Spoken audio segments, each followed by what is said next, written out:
Oh,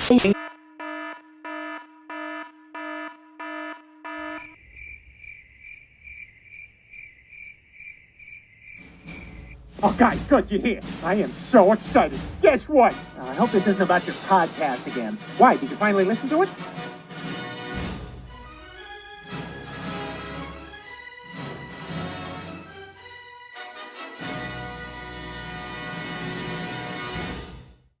Before we start this podcast, let me invite you to subscribe to the podcast on iTunes, YouTube, or any podcaster.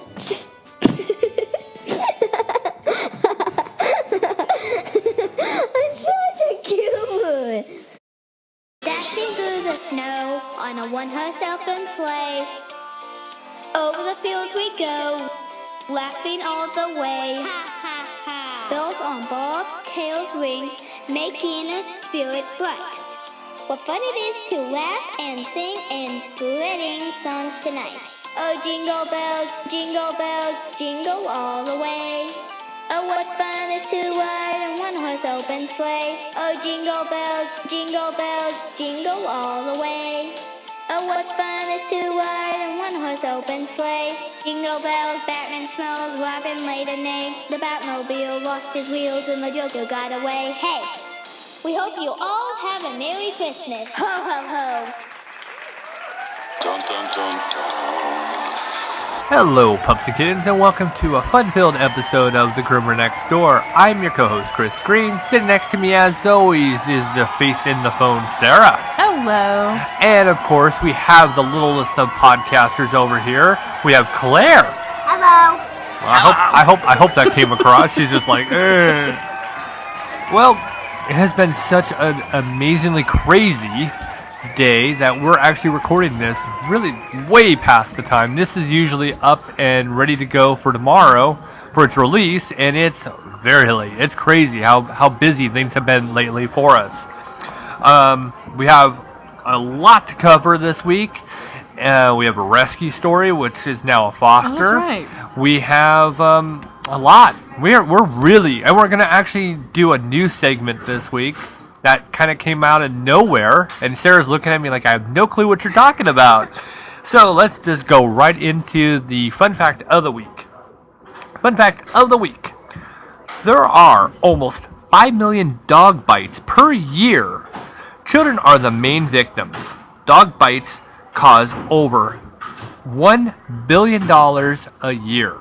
Now I'm imagining in medical costs, and I'm pretty sure that they're factoring in homeowners insurance. That's going to probably factor in all that. Yeah. Stuff. I always cringe when it comes to the word dog bites, because it worries me, because there's so many different ways that this could happen, and I'm always just ugh. And what sucks is that you can't keep your eye on your child every minute of the day. Right. It's impossible. I don't care how much you think you're a good parent, you can't watch them all the time. And I know Claire got bit. Claire walked up to Roxy's food bowl while something crashed behind us. We were staring at what happened, trying to figure out what was wrong and picking up the mess, while Claire walked over and put her hand in Roxy's bowl. Right. And she was 2 at the time. I would think so. And got her thumb. Yeah. Luckily, Roxy didn't actually bite to hurt her. Right. It was a bite to warn. If a dog's going to bite to hurt you, it'll do it the first time. Oh, yeah. And so, luckily, it was just a warning. But that definitely made us aware, and also made us sit down with Claire and explain to her what you do not do. And a lot of people, that's the problem, is that a lot of people don't educate, and that's, or are not able to be educated. And of course, those people aren't listening to the podcast. So, hey, you know what? If you know somebody who needs that, hey, tell them about the podcast. That would help. They might be a dum-dum right now, but after they listen to a few episodes, they might not be a dum-dum anymore. And we're only, we only have, 155 other episodes, so, there's quite a good catalog to go with. All right, well, let's move on to the weekly roundup. The weekly roundup, yeehaw. All right, this week on our weekly roundup, as I had mentioned in the open, we actually have a new foster story. That was a really That was random. very random sudden. Yeah, exactly. And usually around this point, I'm not expecting to actually hear about a cat. I'm expecting to start to hear about dogs now. Yeah, So it seems like that's the wave we go through is cats during spring and summer because that's the highest of kitten rate, what's called kitten season. And then dogs tend to be... Right around now. Yeah, right around the cold bitter where dogs really can't survive on their own. Abandoned house, condemned, whatever the case may be. So, been there, done that. Yeah, right, twice. So set the stage. What happened this week? Because I'm going to get it completely wrong. Again. What it was is that during our busy time at work, that's every single second now. P-Call gets a message that I'm privy to. And I look at it and it says that there's this cat that they can't keep. They saw it get run over. Hit by a car. They took it to the vet, and the leg's not broken. It's just very hurt. And which I don't understand this at all. So they said, we wanted to keep the cat, but we can't. We have just too many animals, and the cat doesn't like our dogs. So I messaged the group, the board members, and I asked, what do you want to do since all of the fosters, all the money that has been going to the fosters have been basically going to our fosters since we've had so many. And I feel bad, but at the same time... Let me stop you, though. We are really the only two fosters, really.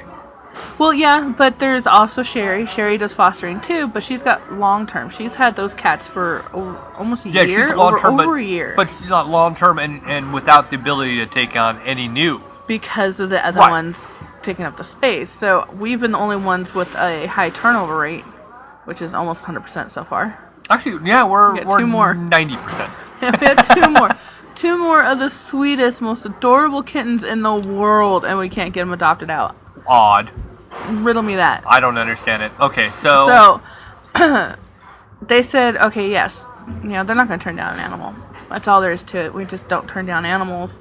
I gave them a call. I said, hey, look, even though my house is full, I can take on 1 more. And they go, oh, thank you so much. And they bring the cat to us. They said that... They brought that cat quick. I was like, I'll go and pick it up before I get Claire or after I get Claire. And they were afraid that we were going to change our mind, I think. I think so. Yes. I think so for sure. Because this was the first time they heard of us. So the first time I hearing of an organization, you don't know if they're flaky or not. True. They come in real nice people telling me that they saw the cat get hit by a car and they took it to the vet right away. And they said that nothing's broken, just a severe head trauma and a pinched nerve in the neck. That's the reason why the shoulder and the entire arm, the front right arm, is useless. I mean, his paw's bent backwards. It's bent in a contorted way that you don't think there's a bone in there. Right. It's bizarre. Because all the cartilage and everything's not working. All the muscles. I don't know if that's ever going to come back. I don't know. I really hope he doesn't have to have an amputation. Oh, God. I hope not. I really hope not. But we'll see. Yeah, well... And Dr. Yonke was the one to take care of the cat, which is awesome because we use Dr. Yonke for everything. Right. Dr. Yonke. That was odd. That's coincidence that you just don't see especially happen. when there's 6 other vets in this area. Right. So Dr. Yonke took care of him. Said that he has lead in his belly. There's pieces of lead in his belly. He was shot at some point in time in the stomach. He can't be any older than 2 years old. That's what the vet said. He's 2 to 3 years old. Yep. And you can feel the pellets in his belly. He cannot be at 3. He can't be that far. He cannot be any older than... He's got to be 3. I mean, he's a pretty big cat. You're talking about Rambo size, age. Yeah, might be about his age. Oh, man, I don't know. I thought he was a little... That's why I said 2. I went with the assumption of 2. So, and they had to bring a black cat. They had to bring me a black cat. Just absolutely had. I started bawling my eyes out when we adopted out the last 2 black cats because black cats are my weak spot. And so here I am. Our first major rescue was a black cat, and it was Rambo, and he was. And you go back to the early episodes of our podcast. I mean, under 100, under 50. I mean, we had rescued Rambo, and he was literally near death. And of course, we were foster failures. Yep.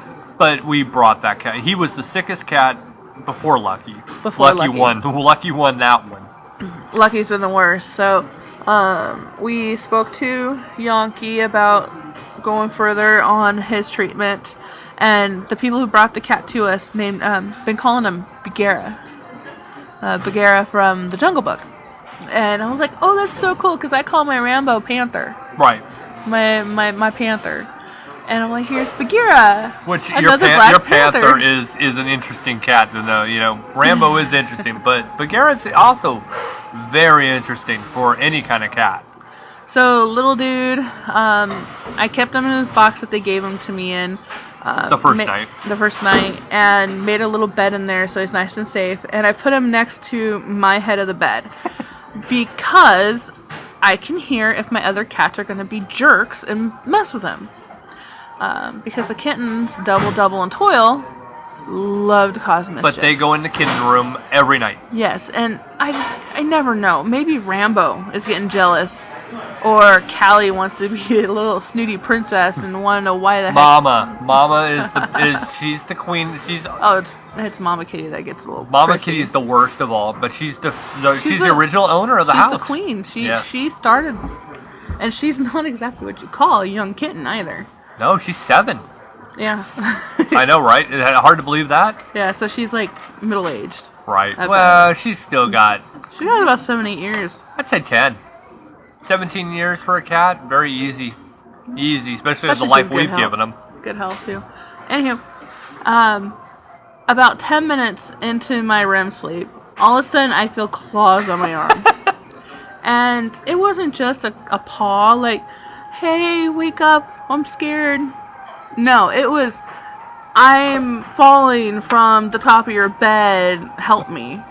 It's not a low bed either. It's a high bed. So I get him. I pull him up on the bed. And like I said, his one leg's not working at all. He does use that thing, though. I mean, he used it that night, though. No? He did it. Okay. He kept falling over and hitting his head. No. So I pulled him up, and he curled up with me and slept right next to me the entire night. Which was kind of funny. That morning, my alarm went off, and I get out of bed, and to my surprise, now let me go back a little bit. That first night was a very unique night. We haven't had this with any rescue, and we've had plenty of rescues at this point. I understand that he is injured and probably suffering a lot of different paralysis from this, but he stayed right by either you or he stayed right by me. We've never had a rescue like this. This cat shouldn't trust any human. Right. It has no reason to believe that. It's been shot. Yeah. It's been ran over, and the guy kept going. Right. Didn't stop to find out if he was okay. Humans apparently haven't been good to this cat, and this cat has said, "I'm fine. I'm safe now." And we've had this, though, in some different levels. We've had these stories that we've talked about where we've gone in and we've saved an animal and they let out a sigh. This cat has done something completely different. He literally just bonded. Now, another thing, too, the first night, we've had to pick him up and take him to the litter box. Right. He can't move at this point the first day we got him. Right. So I, every couple hours, picked him up and put him in pain to pick him up. I had to pick him up so he could go to the bathroom. Took him over to the litter box, and within seconds he went because he had to go. And he won't go anywhere else. He'll go in the litter box. Yes. And then so after the litter box, we take him to the water bowl, and he's able to sit and put pressure on his one leg and drink, and then he's able to do that for food as well. And he doesn't seem like he's missing a meal. He's a pretty hefty cat. And I've got some video from the first night or second night, it should be.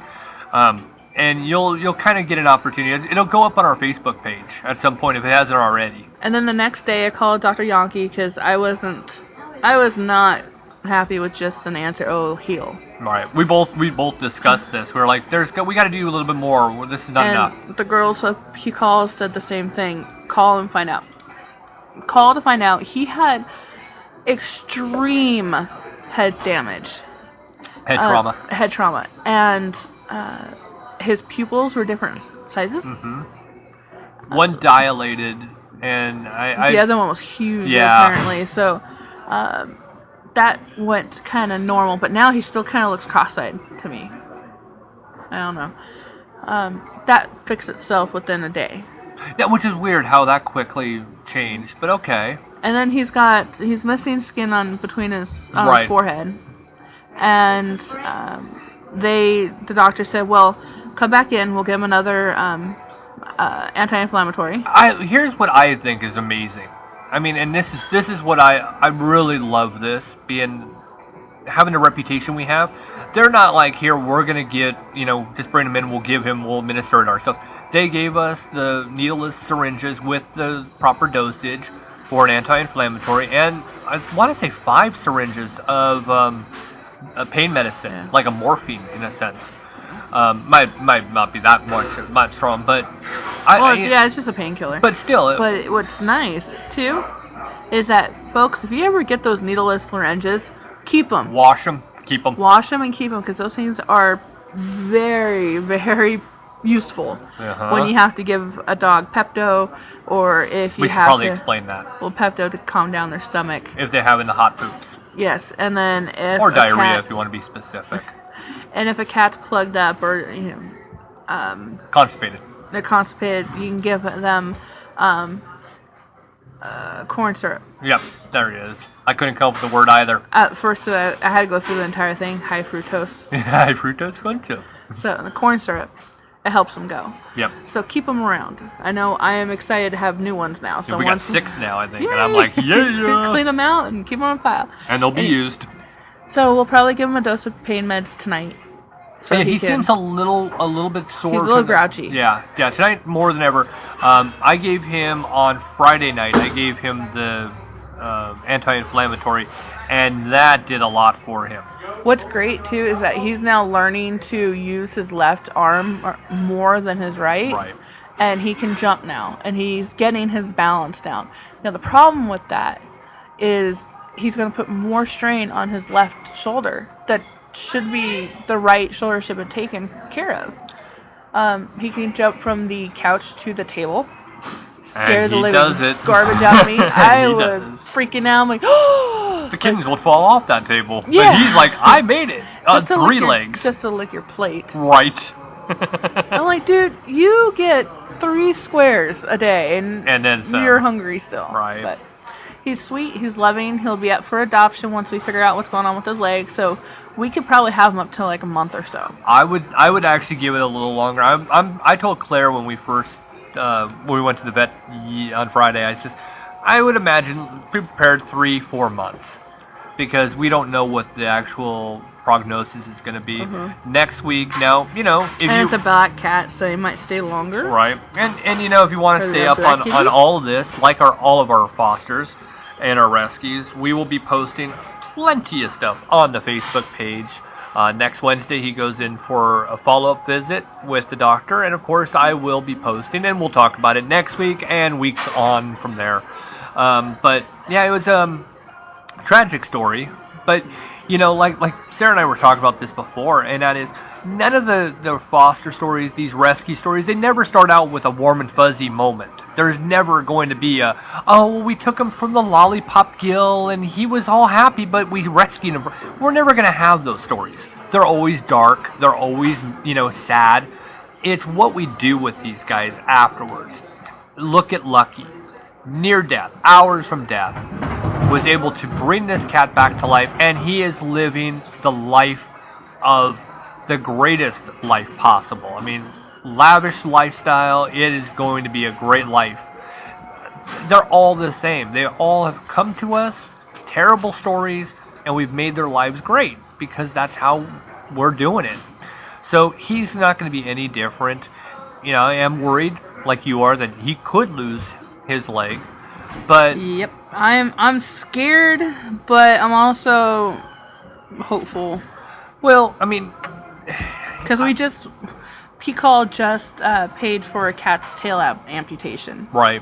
Cat got its tail stuck in the blade of a car and took off running. And during that time, the tail got infected. That had to come off. Well, that surgery was done. It was successful. The cat's fine. But it's an amputation of a tail. Well, yeah, it's a major. And then an amputation of an arm. So I really hope that those nerves work itself out. Yeah, and this accident happened. Well, it's call it an accident, but he was unfortunately struck on the 7th of December. We received this cat on the 9th. So it was, by the time we had him, he was only 2 days removed from this injury that had occurred. So it was nothing that was like, oh, well, this has been weeks. No, it's days. So we'll see how that goes. And stay up on it. We'll definitely keep everybody informed on that. Well, let's move on to a pet recall update. Or, well, it's not really an update. It's an actual recall alert. Alright, we have a pet food recall. It's been a while, actually. I was a little surprised it came through late Friday night. So I was like, oh, well, at least it didn't come through on a Sunday like they normally do for me. So this came in, like I said, on Friday. Blue Ridge Beef, they're out of Georgia. They announced a voluntary recall of 2 of its frozen products due to their potential of contaminated with Salmonella and or Listeria. The, let's see, it's lot number MFDGA8516. It's a dog food. UPC codes and all this will be on the actual show notes, just in case you need to know. The states that it was actually sold in. If you actually bought this product in Arizona, Florida, Georgia, North Carolina, South Carolina, or Texas, your product could be possibly contaminated. So make sure to take that back to the store as soon as possible, and I'm sure the store will give you a full refund. But just in case you did not catch that beginning part, Blue Ridge Beef, they're actually doing a mandatory recall because of Salmonella. And that concludes this edition of Pet Food Recall.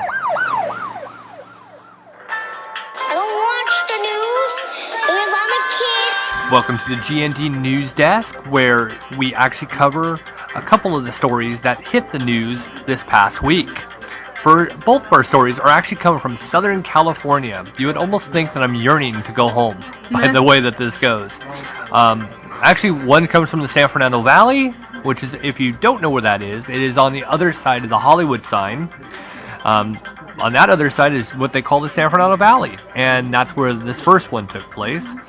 And the second one comes right there from the University of Spoiled Children, or I mean USC, the Trojans, home of the Trojans. That's what it was.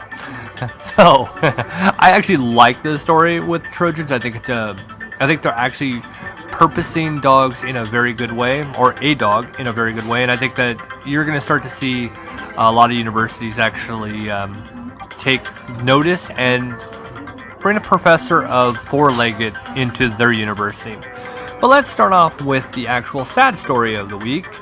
And that is going to come from, like I said, Southern California, outside of a Pavilions market. So Claire, play that clip. Well, this woman had her car stolen in broad daylight with her 2 dogs inside. She said she walked out of the grocery store with a cart full of groceries and found a man in her car driving away. I would do anything to get him back. I would do absolutely anything to get him back. Jamie Francis says the past 24 hours has been a living nightmare. Woody is my son. I've had him since he was a baby. I've had him since he was 6 weeks old. And through all the things I've been through, he's my rock. He's my angel. But Woody is missing. He was inside Jamie's car when it was stolen out of this grocery store parking lot. The 35-year-old had gone inside Pavilions on the corner of Olympic Boulevard and Beverly Drive around noon Wednesday, leaving her 2 chihuahuas, Woody and Luna, in the car. I walked out, and in the far corner, I saw my car with someone in the car, and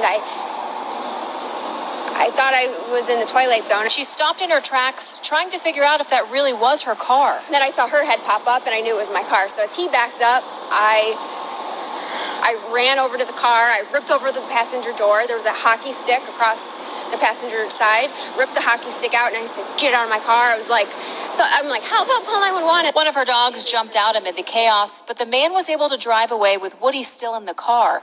Jamie chased him out of the parking lot, and a witness drove after him, but he got away. He had a pick in his hand, so I would have tried to attack him, and I was just afraid that he would stab me. This is Jamie's car, a black four-door BMW with Ohio plate GCT 5864.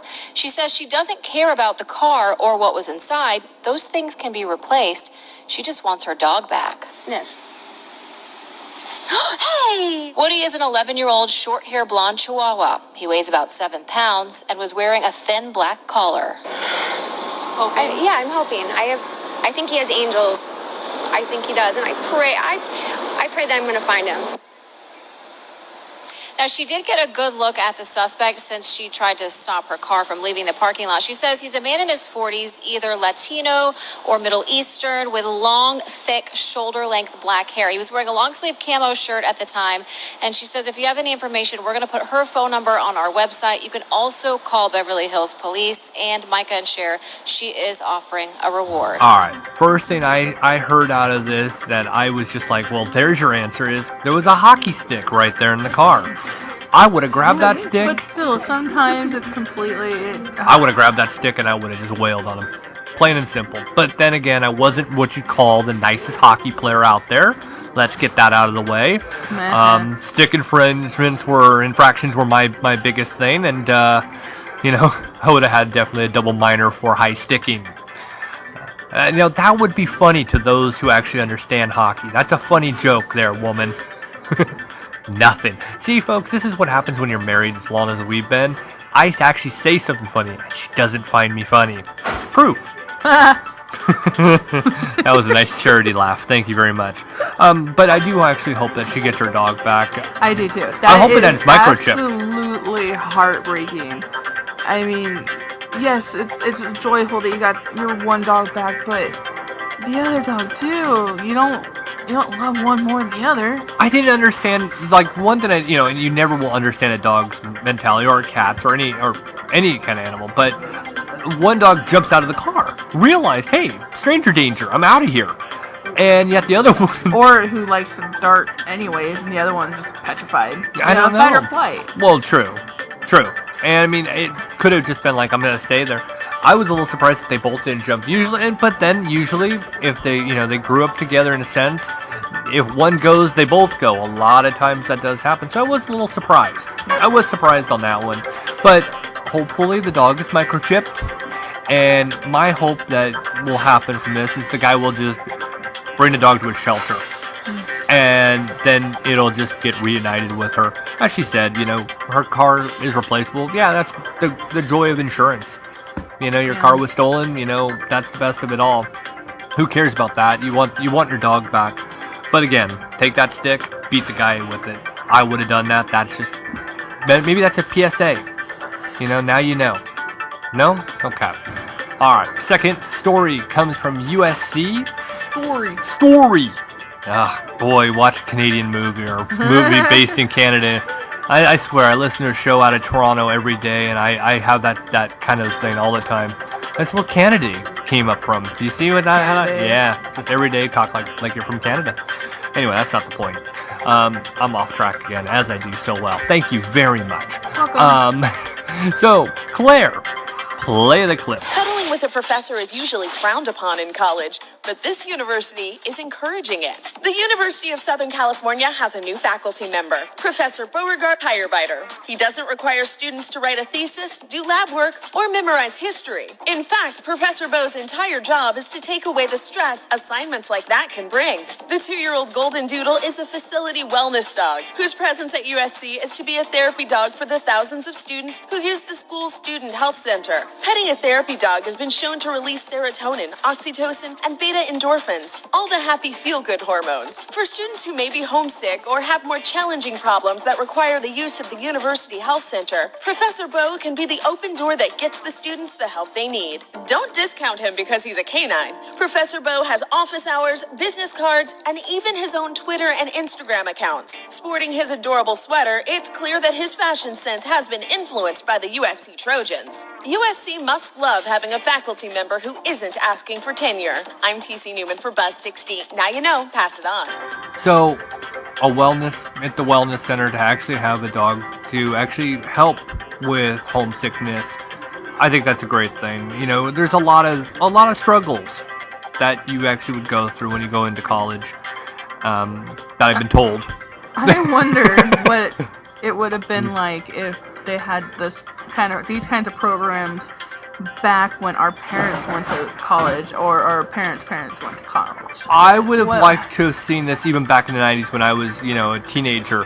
I don't think that it would have gone over so well.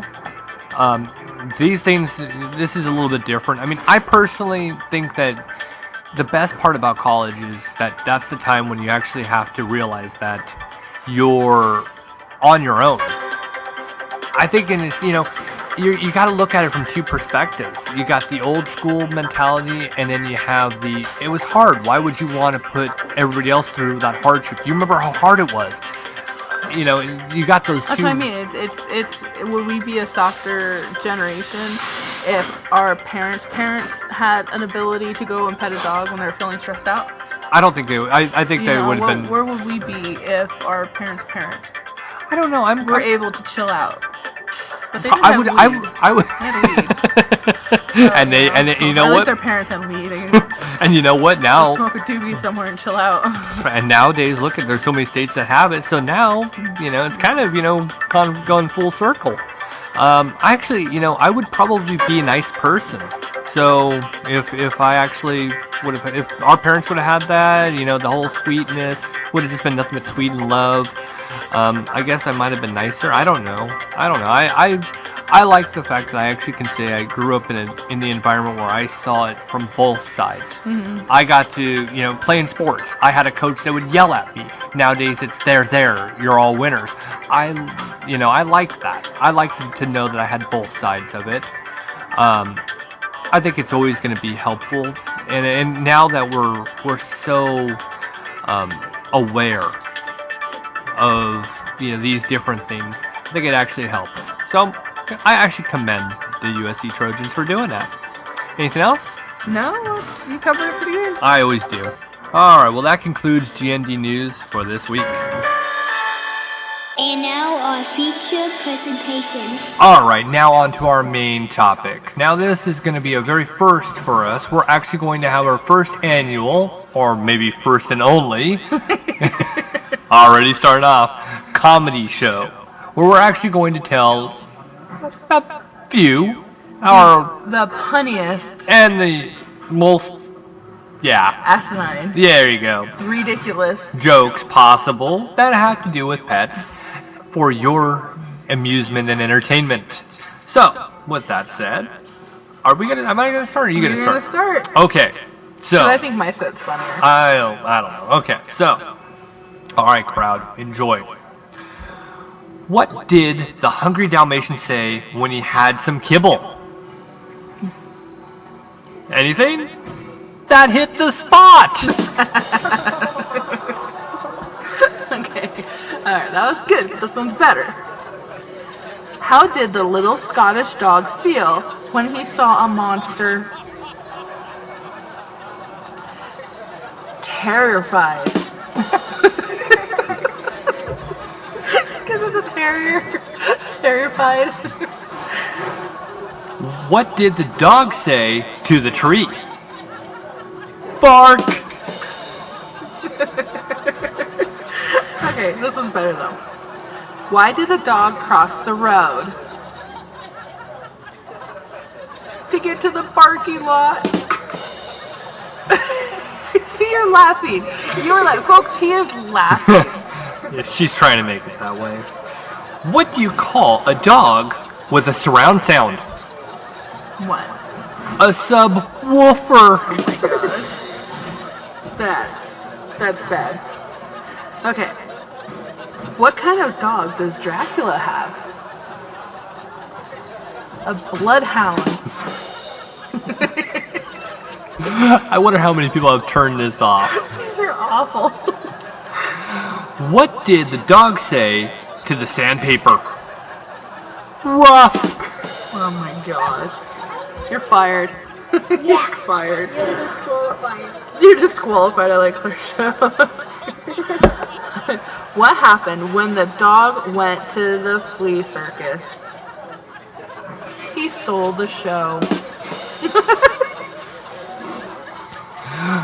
What happens when it rains cats and dogs? You can shep in the poodle. What? Yeah, you can step in a poodle. When it rains, cats and You can step in a poodle. I was like, what the what? That's fine. There was a light in there. Yeah, That's my answer. Okay. I'm sticking with it. Leave me alone. I'm coloring. What do you get if you cross a golden retriever with a telephone? A golden receiver.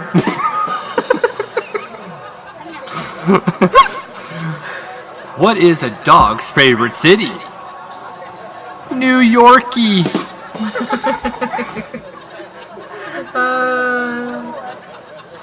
What does my dog and my phone have in common? They both have caller ID.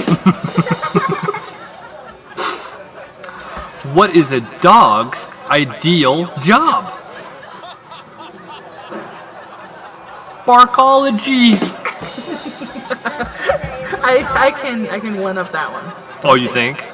What do you get when you cross a beetle and an Australian dog? An Australian Shepherd. Oh, so it's an Australian dog. I butchered that one. Let me do that again. Okay, take two. What do you get if you cross a beetle and an Australian dog? I don't know. Dingo Star. Oh, gosh. No, you did not one-up me on that one. It was punny, but that's about it. Actually, Molly won. She won. What kind of dog chases anything red? A bulldog. I don't know how that works out. Bullseye. Yeah, it chases anything red, bullseye, bulldog. Sorry. What do you call a dog musician? Try again. Take three.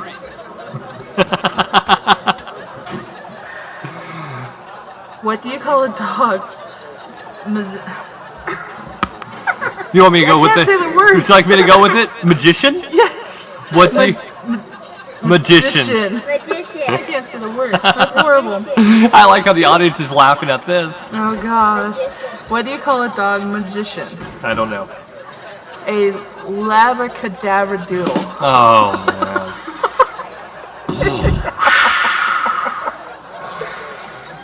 Why did the poor dog... Oh, nope, I didn't do that one. Why did the poor dog chase his tail? He was trying to make both ends meet. That's horrible. Let's see. I think the horrible thing is that we're actually doing a podcast about bad jokes. I'm sorry, folks. I cannot believe we actually went. This will be the first and only episode. There's no reason why we'll have like 3 listeners. It's okay. I get it. Everybody's turned off by now. What do you call a large dog that meditates? A werewolf. A werewolf. Oh. Self-awareness. Wow. A werewolf. What do you call a dog in the winter? A chili dog. What do you call a frozen dog? A popsicle. That was not obviously your next one, but I liked how you threw that in. No, it's right here. It was your next. That was your next one. That was ironic that they worked actually that way. Okay, that's good. I'll work with it. What kind of dog? Oh, we already saw that. Mine overlapped yours. What did the skeleton say to the puppy? Bon appetit. Okay.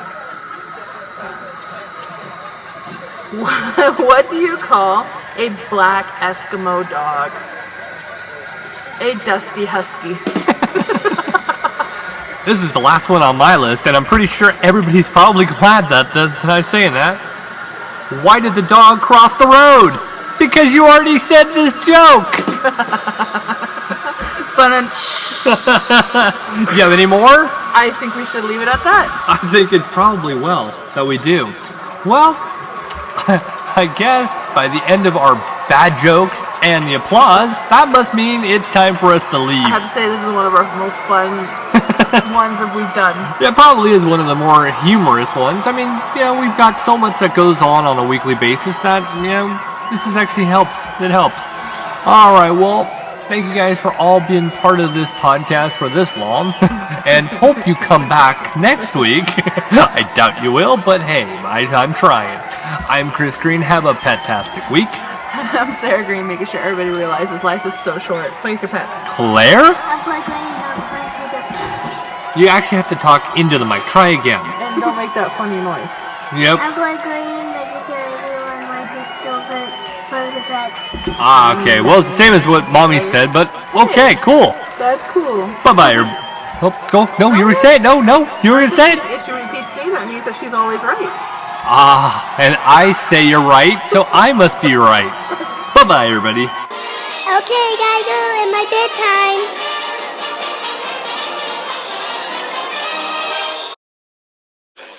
And now the show is over now.